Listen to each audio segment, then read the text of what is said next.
Halo seluruh siswa-siswi kelas 10, kembali bersama saya Ibu Anastasia Ninotska dalam pelajaran persamaan irasional matematika wajib. Kita akan belajar pertama bilangan irasional itu apa yang kita akan kenal, lalu masuk ke persamaan irasional. Bilangan irasional adalah bilangan yang tidak dapat dinyatakan dalam bentuk A per B, dengan A dan B bilangan bulat, serta B tidak sama dengan 0. Bilangan di bawah tanda akar yang tidak dapat ditarik akarnya, sehingga menghasilkan bentuk rasional A per B, disebut bilangan irasional. Nah, untuk persamaan irasional, kita akan bahas pertama konsep persamaan irasional, yang kedua bentuk umum persamaan irasional, yang ketiga sifat bilangan di bawah tanda akar, yang keempat penyelesaian persamaan irasional. Persamaan irasional adalah persamaan yang variabelnya berada di bawah tanda akar dan tidak dapat ditarik keluar dari tanda akar. Nah, bentuk umum persamaan irasional contohnya seperti ini. Ruas kiri akar dari fungsi X sama dengan sebuah konstanta, dengan syarat fungsi f(x)-nya harus lebih dari sama dengan 0, dan konstanta tersebut juga harus lebih dari sama dengan 0. Atau bagian kedua, fungsi f(x) sama dengan akar fungsi gx. Jadi kedua ruas kiri dan ruas kanan sama-sama diakarkan dan sebuah fungsi. Namun syaratnya fungsi-fungsi tersebut harus lebih dari sama dengan 0. Yang ketiga, fungsi x sama dengan fungsi gx dengan syarat pun sama, yaitu fungsi x dan fungsi gx adalah lebih dari sama dengan 0. Dengan fx dan gx fungsi dari variabel x. Nah, sekarang kita lihat sifat bilangan di bawah tanda akar. Untuk setiap y lebih dari sama dengan 0, maka berlaku akar y lebih dari sama dengan 0. Artinya, jika akar y sama dengan x, maka x itu lebih dari sama dengan 0. Dan x kuadrat sama dengan y. Nah, penyelesaian persamaan irasional. Berikut adalah langkah-langkah menyelesaikan persamaan irasional secara umum.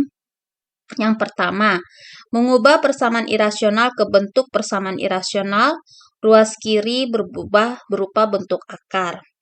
Yang kedua, menetapkan syarat bagi bilangan atau fungsi yang diakarkan harus selalu lebih dari atau sama dengan 0. Yang ketiga, menetapkan syarat hasil penarikan akar harus lebih dari atau sama dengan 0. Dalam kurung, ruas kanan lebih dari sama dengan 0. Yang keempat, menghilangkan tanda akar dengan menguadratkan kedua ruas.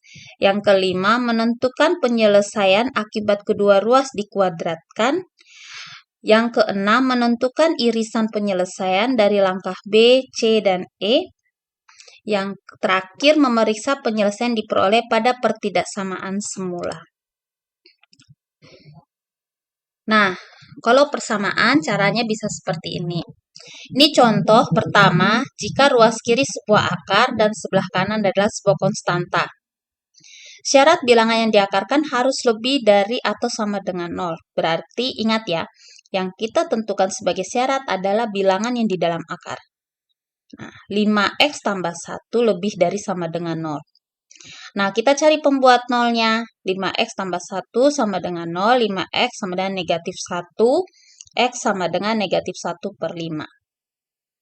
Nah, negatif 1 per 5 ditaruh di dalam garis bilangan. Ruas kiri kita ambil titik uji negatif 5, substitusi ke 5x tambah 1. Jadi 5 kali min 5 tambah 1, negatif 25 tambah 1, negatif 24. Nah, yang berikut, x sama dengan 5 untuk ruas kanan. X sama dengan 5 berarti 5 kali 5, 25 tambah 1, 26, positif. Nah, kita kasih masuk lagi ke garis bilangan. Daerah kiri bernilai negatif, daerah kanan bernilai positif. Setelah itu, Kan karena syaratnya itu adalah bilangan yang lebih dari sama dengan 0, berarti bilangan positif, daerah positif yang merupakan memenuhi persyaratan. Nah, ini baru bahas syarat. Sekarang kita mau menuju jawaban dengan cara kuadratkan kedua ruas. Ingat bahwa jika kita kuadratkan, ini Ibu bahas sudah tidak bahas karena pasti sudah dibahas pada matematika peminatan tentang materi eksponen. Nah, jika akar dikuadratkan, materi eksponen itu dibahas sehingga ada proses ketika sebuah bilangan akar dikuadratkan, akarnya sudah tidak ada. Karena kan sebenarnya 5x tambah 1 ini pangkat setengah. Kalau dikuadratkan berarti jadinya pangkat 1. Lalu 4 pangkat 2, 16. Bahasa cepatnya supaya cepat ingat, untuk menghilangkan akar maka kuadratkanlah. Nah, maka 4 pangkat 2, 16. Selesai itu kumpulkan suku sejenis, satunya pindah ruas ke kanan, atau artinya kedua ruas dikurangi 1, sehingga jadi 5x sama dengan 16 kurang 1. Jadi 5x sama dengan 15, x sama dengan 15 bagi 5, sama dengan 3. Nah, kita lihat angka 3 ini kalau pada garis bilangan negatif 1/5, dia terletak di kiri atau di kanan? Oh, ternyata di kanan. Berarti memenuhi syarat. Sebab yang memenuhi syarat adalah yang lebih atau daerah positif. Lebih dari negatif 1/5. Lebih dari. Berarti 3 memenuhi syarat sebagai himpunan penyelesaian. Nah, ini salah satu cara untuk menyelesaikan persamaan rasional. Persamaan irasional. Oh iya, ini ada penulisan ulang. Nah, sampai jumpa di latihan soal berikut, sebab masih ada beberapa bentuk soal jika kedua ruasnya adalah akar, atau satu ruas di kiri akar dan ruas kanan adalah sebuah fungsi yang ada variabel x-nya, bukan sebuah konstanta lagi. Jaga kesehatan, Tuhan Yesus memberkati. Terima kasih atas perhatiannya.